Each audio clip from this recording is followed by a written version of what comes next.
Hey, everyone, today, are you ready to be literally captivated by a story, moved to action, and encouraged to embrace your inner strength?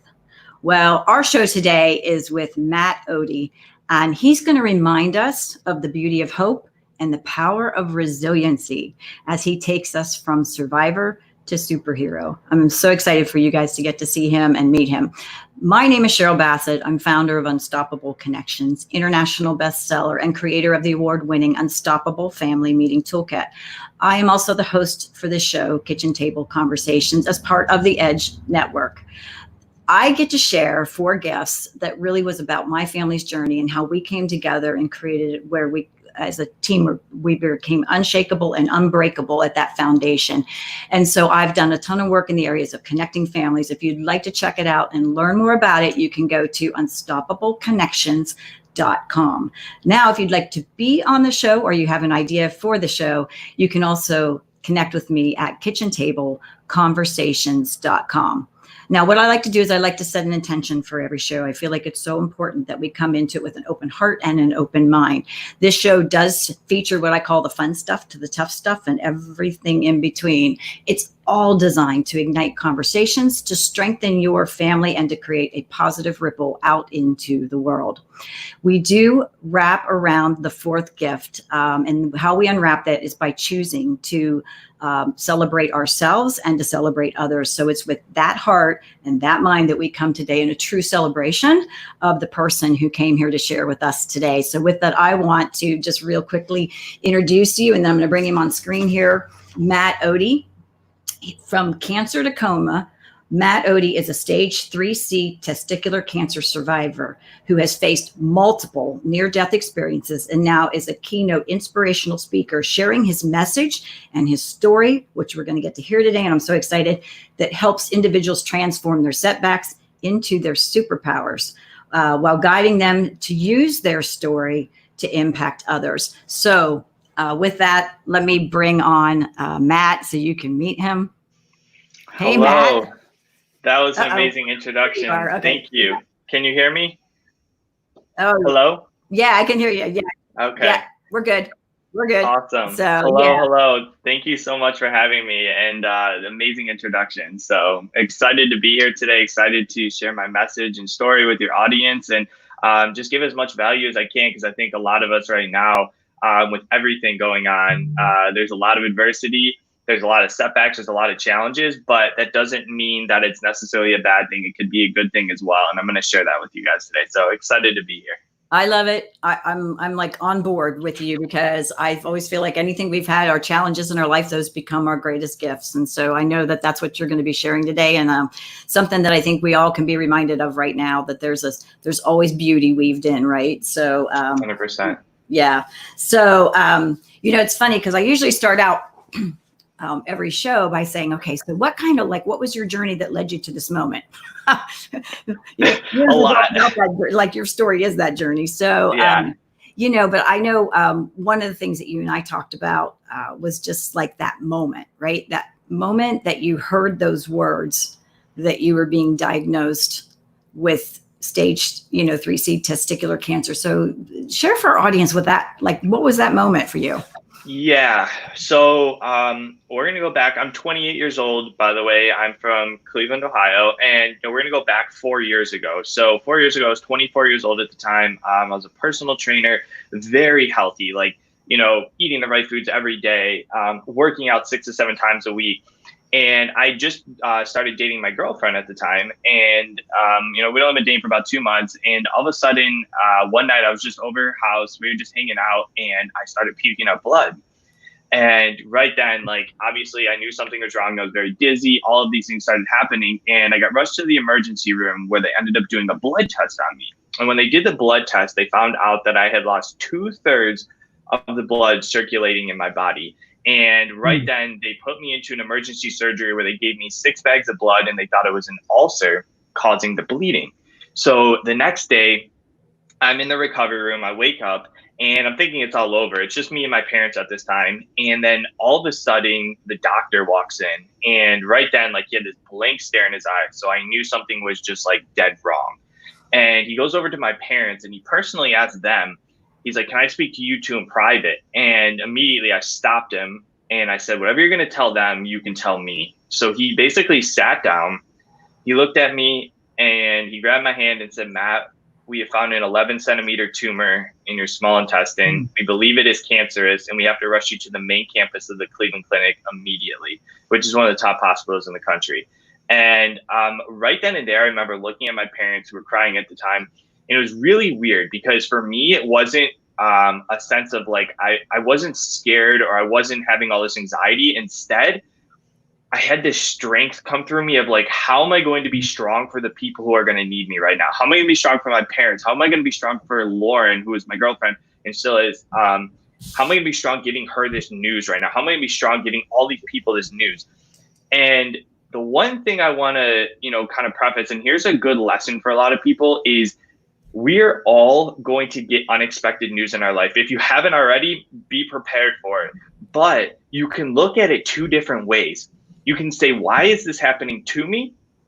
Or how is this happening for me? Now I'm going to say it one more time. If you say, why is this happening to me? You start making excuses. You start blaming other people. You start blaming the universe, whatever it is. And guess what? That is getting you absolutely nowhere. Is your circumstance going to be unfair? Of course, but it's how you look at it. So if you start saying, why is this happening for me? Then you can use it as a lesson. You can use it as a tool, not just to better yourself, but be strong for other people, but also use it to help others as well. And that's what I said, you know what? Whatever setback comes my way, I'm going to try and use it as a lesson. I know it's going to be a very difficult journey and a lot got thrown at me, but it's better to be strong than to start falling into, all these mental hurdles right now. So that's kind of how I took the news, and that's kind of how it all happened. Well, kudos to you. And I think that's what you just said is so powerful, that life doesn't happen to you, it happens for you, right? And so remembering that, and how can you embrace that? That's a place that might be more challenging for some people to get to. You might be more internally wired to just like get there quicker. But I think the more that they can tap into your story and understand that and get there, because obviously it's a journey for everybody. I think that's like a beautiful message that people need to hear. And you're right. Life's going to happen.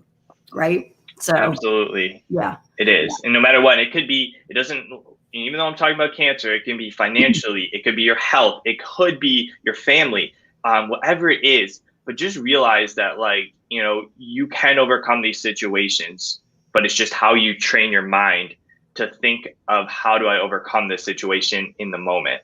Right.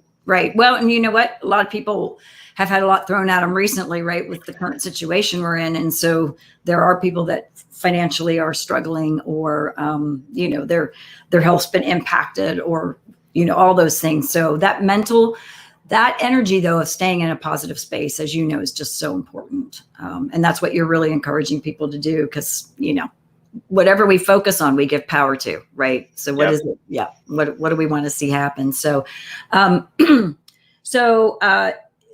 you have on here, what were some of the things that allowed you to persevere? Obviously that's one of them right there, that beautiful nugget you just shared. But what are some of the other things that allowed you to persevere? I know that your girlfriend was a big piece in this for you too, because I've heard you mention her several times before. Yeah. So, it's kind of funny, not funny, but as a speaker, I always start off at a specific date. And that's March 17th of 2016, because that was the day I actually met Lauren. And as we talk, everybody, your audience will understand why it's such an important date. But besides just, first, training your mind and having those positive thoughts and being present every single day, that is super important, because guess what? When you worry about the past, it causes depression. When you always focus on the future and constantly worry about what could happen, that's going to cause anxiety. So what you need to do is control the things that you can actually control in your life.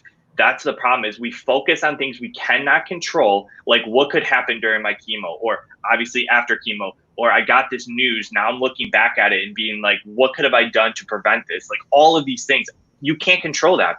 So get those things out of your head and just stay present and focus on doing one little task a day. One little task a day that's going to get you forward and get you out of your current situation and get you to that destination you want to be in. So that's one of the things I've done with my mind, but also my support system. So support system is vital when you're going through challenges in your life. It could be, expressing what you're going through and asking other people you may not know, or it could be having somebody there that's going to be with you no matter what. There is somebody in your life, and I want you to think of this.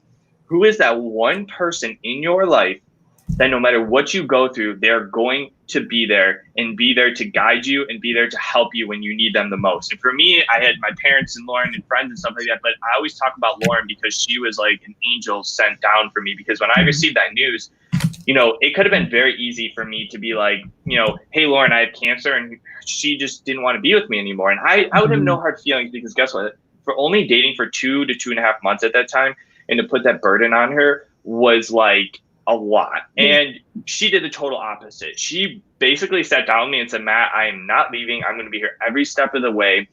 And the amount of pressure that it allowed to, that I was able to relieve because of that was, I can't express it. So, who is that one person in your life? Maybe it's a spouse, maybe it's a friend, maybe it's somebody that you just met. I don't know who it is, but maybe it's whoever it is. I want you to recognize that person. And when times get tough, you cannot fight your battles alone, because fighting those battles alone is not just going to be obviously a lonely journey, but it's going to be one of the most difficult journeys of your life as well. That is why people get caught into so many mental struggles, and especially you guys out there. I want to talk about the guys here real quick, because we feel like we need to be these strong men that can't express our feelings, that can't share what we're going through, because we need to be tough for our family or our friends, and we can't look like we're vulnerable in life, when really it's the total opposite. The more vulnerable you are, first, the more people can relate, and second, the more people are willing to open up and help you. That's why we have so many in my opinion, that's why we have so many mental health issues right now, is because so many people are afraid to open up and just,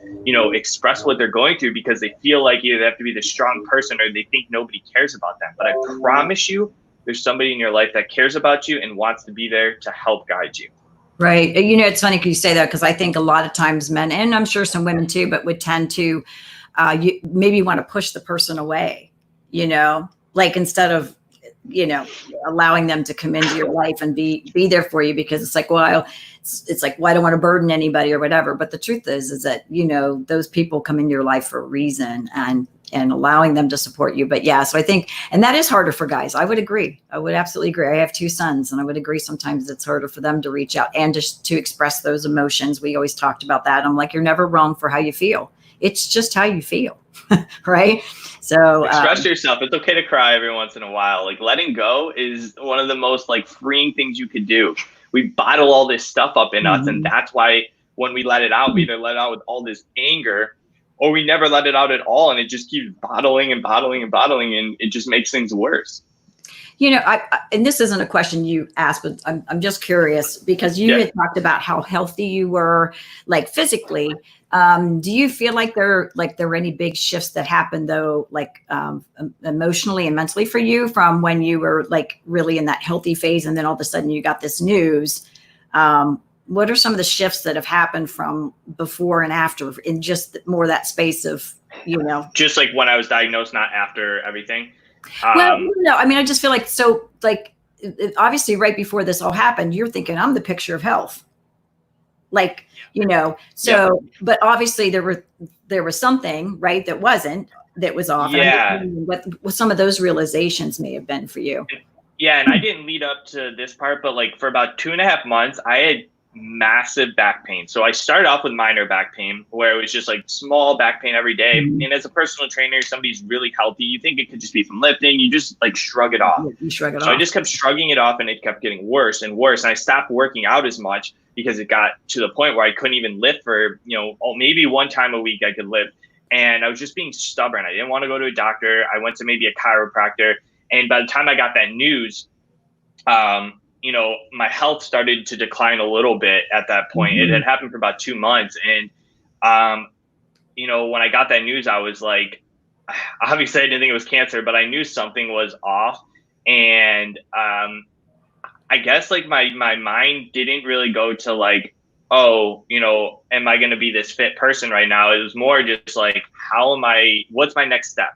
And I'm not saying I'm perfect by any means. Of course, I would worry about the past and the future every once in a while. But I really, really did try to stay focused on the present and say, what today do I need to do to get myself better? Because I'm going to be going on chemotherapy here. Because as soon as I got the news and they rushed me to the Cleveland Clinic, they did like 25 tests. They found out I had stage 3C testicular cancer. And within like minutes, they're like, we need to put you on chemotherapy because we need to shrink this tumor. And we need to get as much of the cancer out of your body, because it spreaded to my lungs, to everywhere in my body, except for my brain, thank God. But they're like, we need to put you on intense chemotherapy immediately. So that's all I could focus on was, what do I do every day to just get to that situation? So I think that's the thing for a lot of people is, if it's a financial situation, stop worrying about, what could happen in the future, instead of, what can I focus on today? What can I focus on now that could maybe help me get out of the situation that I'm currently in?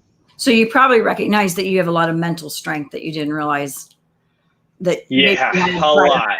Yeah.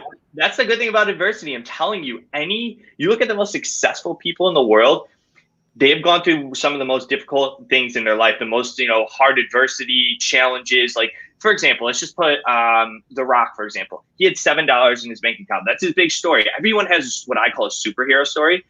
And he had $7 in his bank account. He was broke. He had nowhere to go. He felt so lost in his life. And now look at him now. But he didn't just magically make it happen.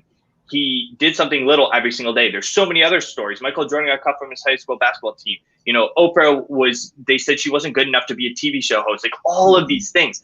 Right. So just remember, with adversity brings you the greatest opportunity in your life. And That's how I look at it. It doesn't give you an option or the luxury to just be lazy and sit back and make excuses and feel sorry for yourself. When you go through true adversity and you have no option, that is when your true spirit and your true courage comes into play. Yeah, absolutely. So some of the nuggets, like if a family were to sit down and they're sharing your story, like they're sharing this video, or we're obviously, we're going to do some highlights from this show, but I'm thinking like, so far you've like given some really good nuggets of, some of the things like my family and I used to sit down and we take quotes, right? So one of the ones right now, like, life doesn't happen to you, it happens for you, right? It's just it's amazing conversation you can have around some of those things, and then talking about who are those people, that one person or people in your life that you can count on, and families having those conversations. So I love that you're just weaving in all this, I think, amazing conversations that a family could wrap around to take these nuggets. And, the sooner that kids can learn this, right, then they can grow up and actually be able to express themselves, which I think is beautiful. So I know we've talked about this, because you have on here though, like, what are some of the advice that you would want to give to people who are going through those challenges? And we're kind of covering a lot of that, right, just in your story. I was kind of curious, and we'll go back to that, but like, are there things you do now, like meditation or, anything that you've brought into your life that's actually really helped you too, as far as that piece? Yeah. Kind of feel like the mental, like overcoming a lot of the mental struggles. Yeah. Setting yourself a routine and prioritizing your time. So a lot of us don't prioritize our time. And when we don't do that, we find ourselves procrastinating throughout the day, or we find ourselves, doing things that we shouldn't be doing because we don't have things in like priority, or, and it doesn't have to mean it has to be a set schedule because there's going to be things that come, here and there, and it's going to happen. But if you have yourself a set time of like, hey, here's when I need to be doing certain things, it allows to take a lot of the stress out of your life. Because when you go into your day, I always try to set myself up for a good morning routine. A good morning routine will allow you to take away all the distractions that you have as soon as you wake up, and it allows you to focus on what truly matters in your day. So here's my I'm going to give you a really cool morning routine that I think can help your audience a lot.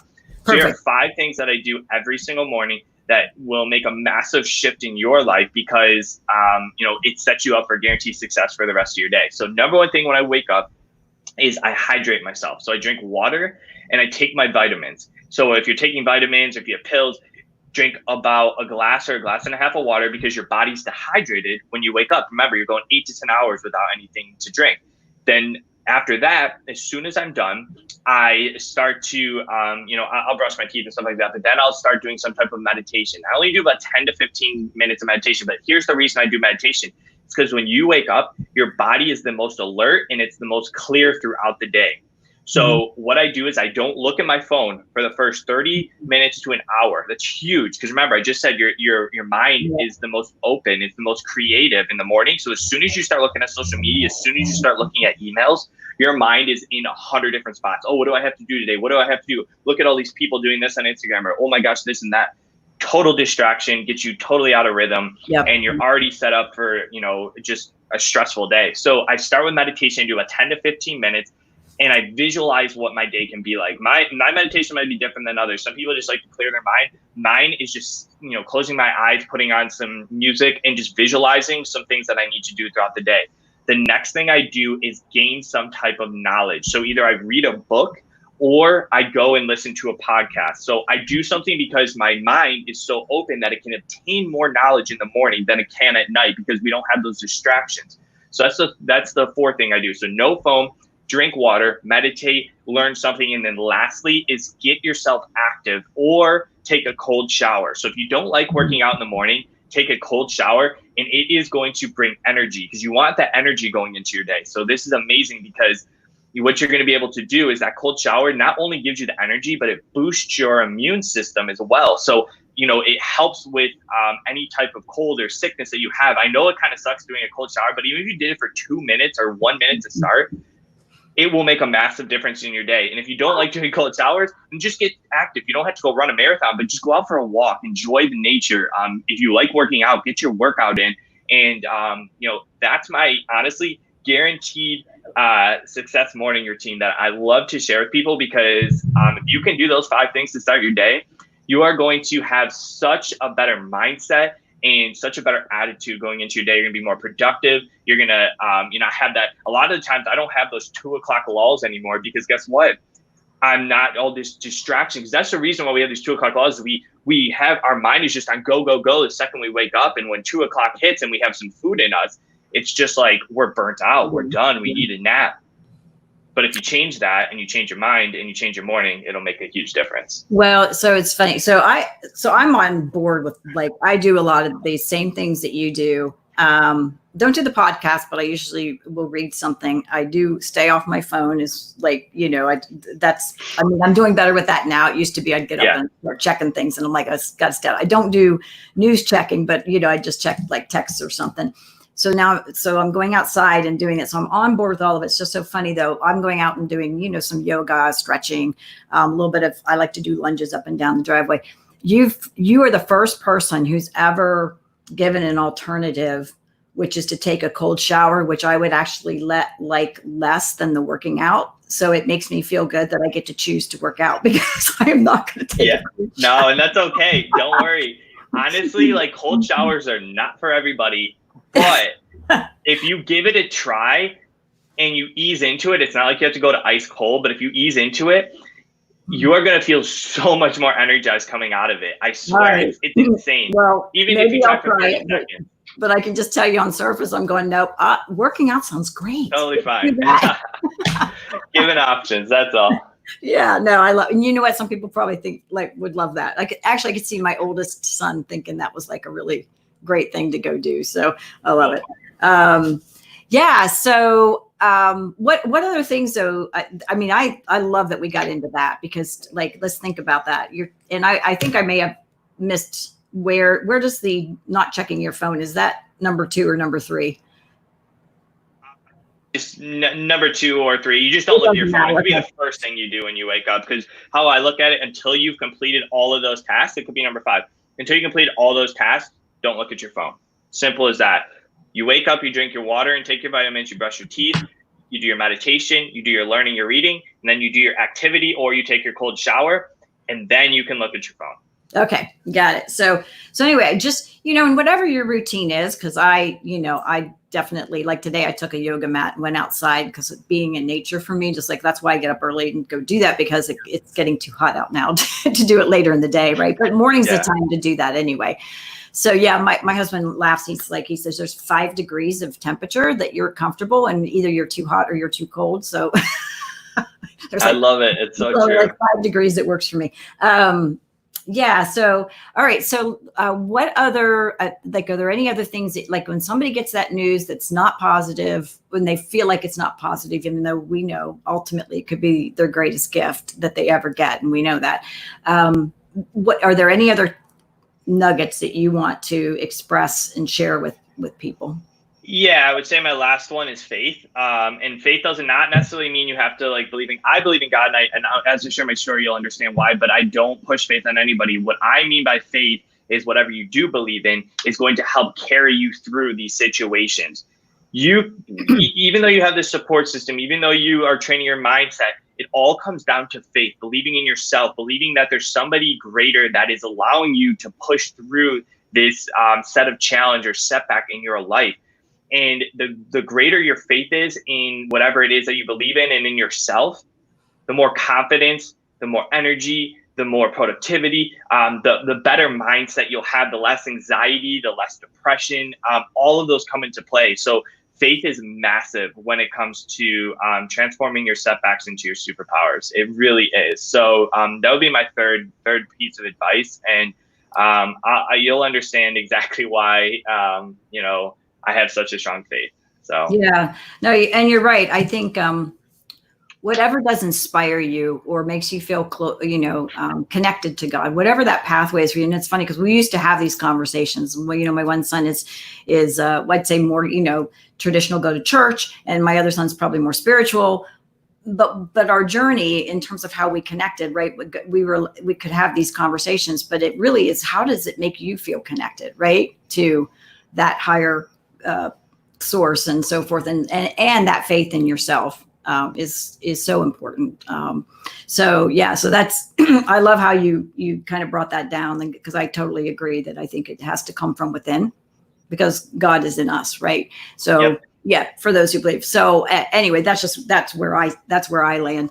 But having that faith in yourself is so important. So I'm just, we've covered a lot. We've great stuff here, by the way. I really love this. And I feel like we've given, I just wanted to kind of jump back, and then we're going to give our drops of thought here in a second, which I love to end the show on. But just real quick, because I know you talked about Lauren being this angel in your life, and how she was there for you. And I kind of wanted to just go back and touch on that real quick again, because I think everybody has that angel, as you said, in their life.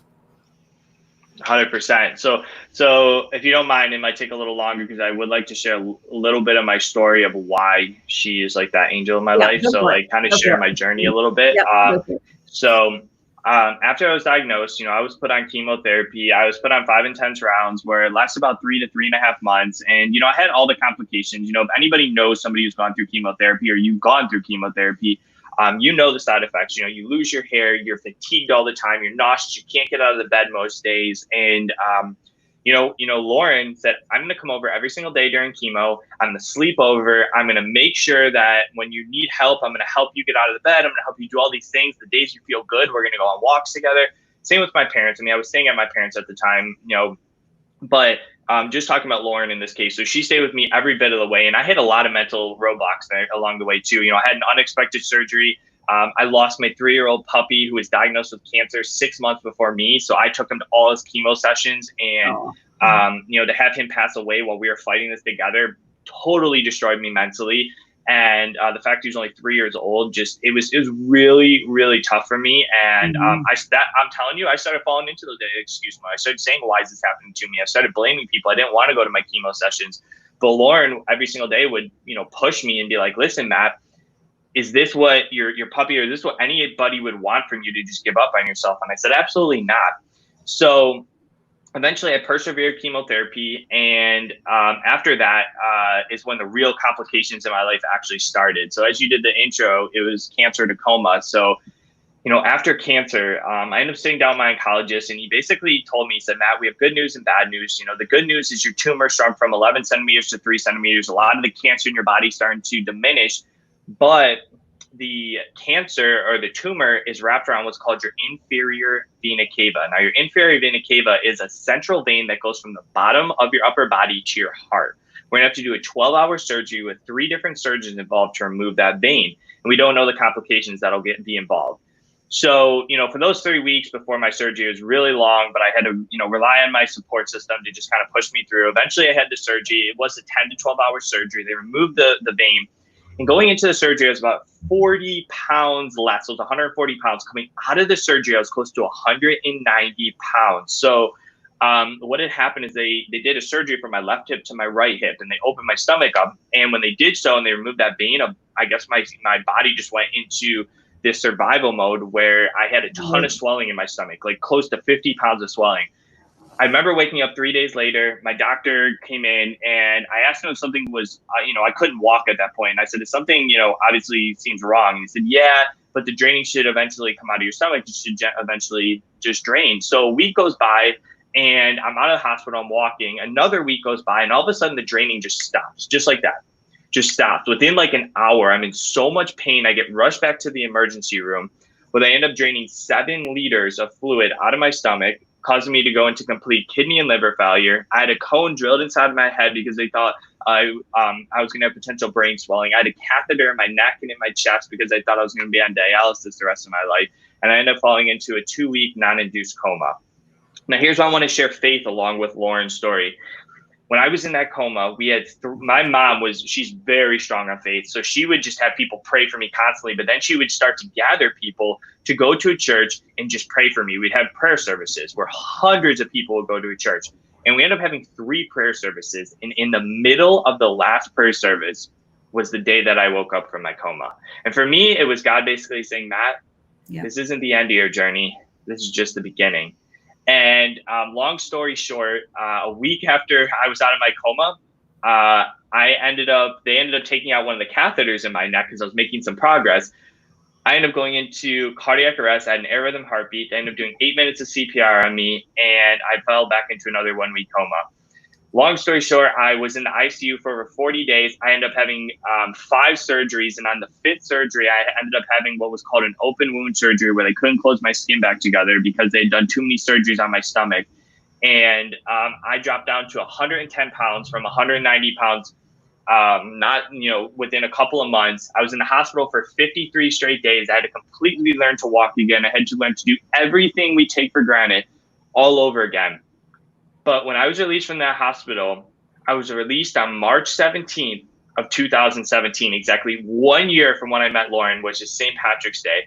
And she stayed in that hospital with me, along with my parents, all 53 days. She didn't go out with her friends. The only time she would leave is she'd have to wake up at 6 in the morning to come visit me in the ICU room.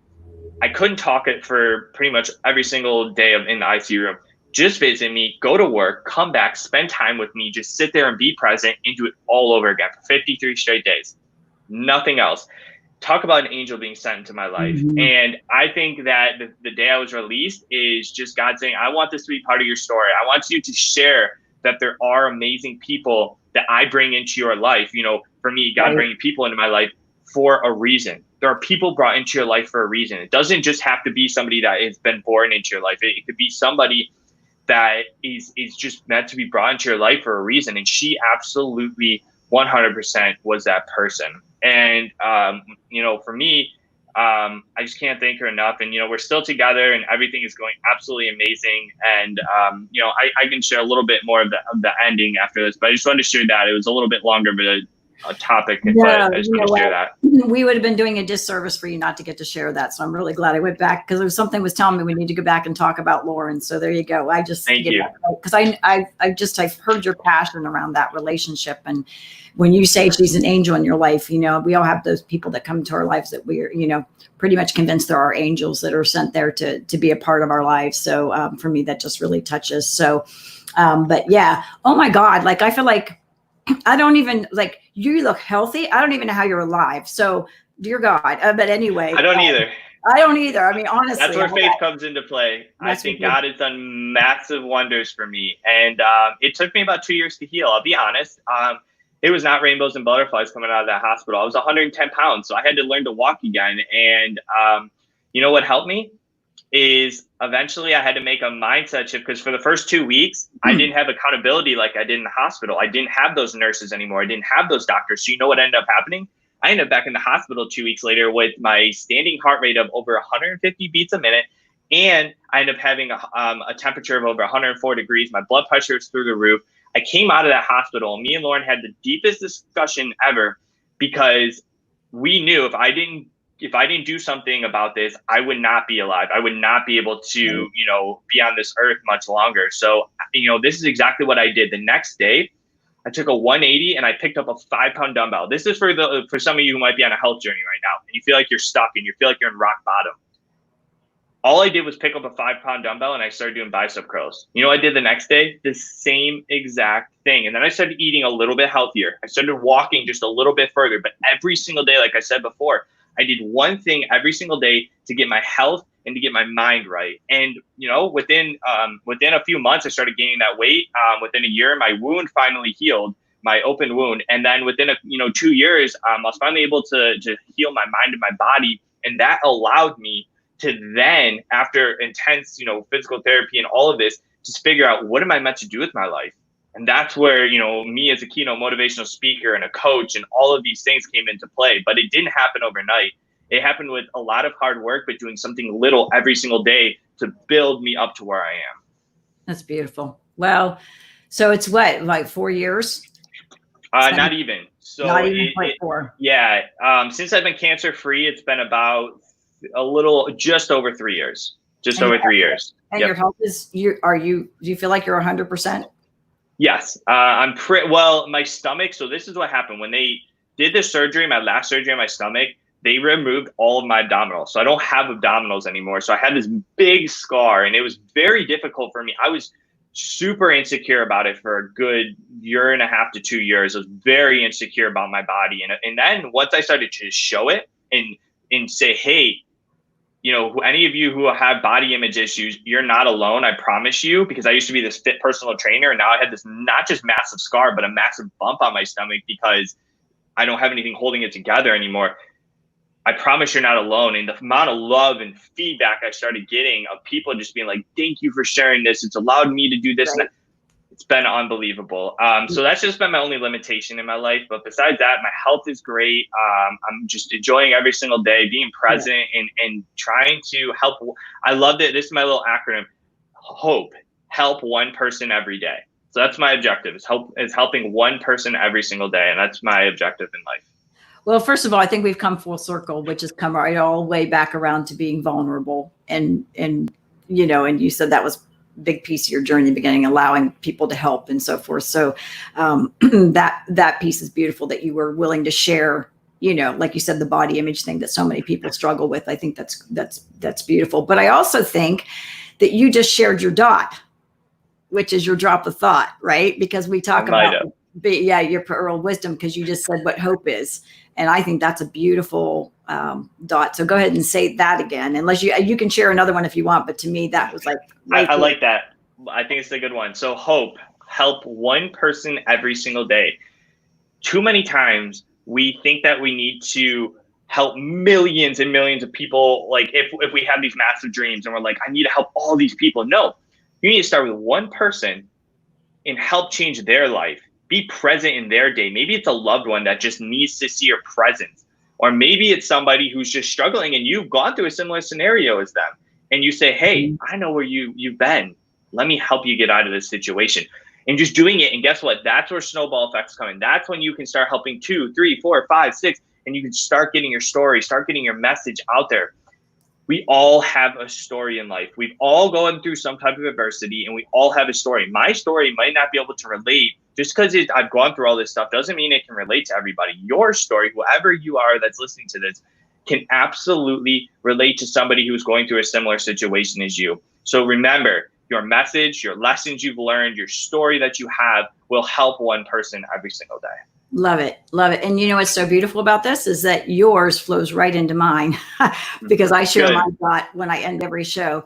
And it really it's the same concept really, and it's just a different way of looking at it. But so anyway, thank you for being on the show. I'm going to share my DOT. We're going to be done, but oh my gosh, like you touched my heart and you gave me goosebumps several times over. So that's a good show. But anyway, so thank you for being here. But the DOT that I love to share, which again flows right off of what Matt's talking about, is that ripples don't flow in, they flow out. And if we really want to see change out in our world, it actually starts with us in our own homes, with our own families first. So thank you all for being here. And until next time, love your family, give them a hug. Again. See ya.